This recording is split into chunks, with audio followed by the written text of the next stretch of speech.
মসজিদে যতক্ষণ থাকবো অজু অবস্থায় থাকার চেষ্টা করব, পবিত্র অবস্থায় থাকার চেষ্টা করব। তো আলহামদুলিল্লাহ জামাতের সাথে যারা নামাজ পড়তে আসে তারা তো অজু অবস্থায় থাকে। অনেক ভাইয়ারা আছেন আমরা আসরে নামাজ পড়ে আমরা বের হই না, মসজিদে থাকি, তো অজু ছুটে গেলেও আমরা ওই অবস্থায় থাকি, মাগরিবের আগে গিয়ে অজু করি।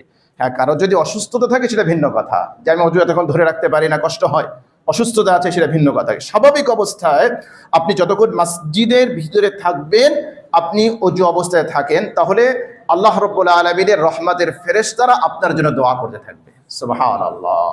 হাদিসের মধ্যে এসেছে, হাদিসটি সহিহ বুখারীতে এসেছে, হাদিস নাম্বার 445, সহিহ মুসলিমে এসেছে 649 নম্বর হাদিস।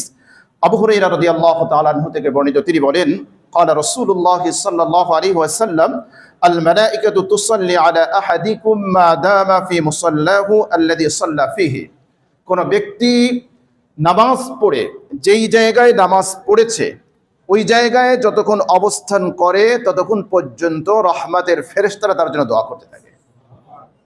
আল্লাহু আকবার।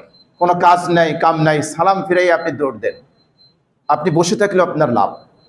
আপনি যদি ওই জায়গায় বসে থাকেন, যদি আপনি সুন্নাহ সম্মত তাসবিহগুলো পাঠ নাও করেন, এমনি বসে আছেন, কিচ্ছু পড়েন নাই, সালাম ফেরানোর পরে যেই সুন্নাহ সম্মত আমলগুলো আছে কিচ্ছু পড়েন নাই, বসে আছেন, বসে বসে জিমাইতেছেন, তাও রহমতের ফেরেশতার দোয়া পাবেন আপনি।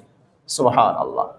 রাসূল সাল্লাল্লাহু আলাইহি ওয়াসাল্লাম তাই বলেছেন, কোন ব্যক্তি যদি যেই জায়গায় নামাজ পড়েছে, নামাজ পড়ে যদি ওই জায়গায় বসে থাকে, তাহলে ফেরেশতারা তার জন্য দোয়া করে। সুবহানাল্লাহ।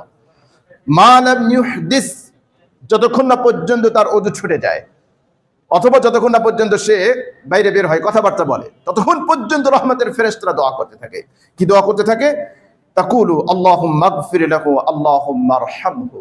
ফেরেশতারা বলে, আল্লাহ তোমার এই বান্দা নামাজ পড়েছে, নামাজ পড়ে মুসল্লায় বসে আছে, তুমি তাকে মাফ করে দাও। সুবহানাল্লাহ। রহমতের ফেরেশতারা বলতে থাকে, আরহামহু, আল্লাহ তোমার এই বান্দা নামাজের পরেও এখানে বসে আছে, মসজিদে আছে, আল্লাহ তুমি তার প্রতি রহমত বর্ষণ করো, তুমি করুণা করো, তুমি দয়া করো। হে আমার প্রিয় ভাই, আল্লাহর রহমতের ফেরেশতাদের দোয়া আমরা নিতে পারি, সহজেই নিতে পারি। সুতরাং আমরা আলহামদুলিল্লাহ, আমরা নীরবে তো বসে থাকবো না, সালাম ফিরানোর পরে আমরা সুন্নাহসম্মত আমলগুলো আমরা করব, তাহলে ফেরেশতাদের দোয়াও পাবো, সুন্নাহসম্মত জিকিরগুলো করার কারণে তার সওয়াবও আমরা পাবো।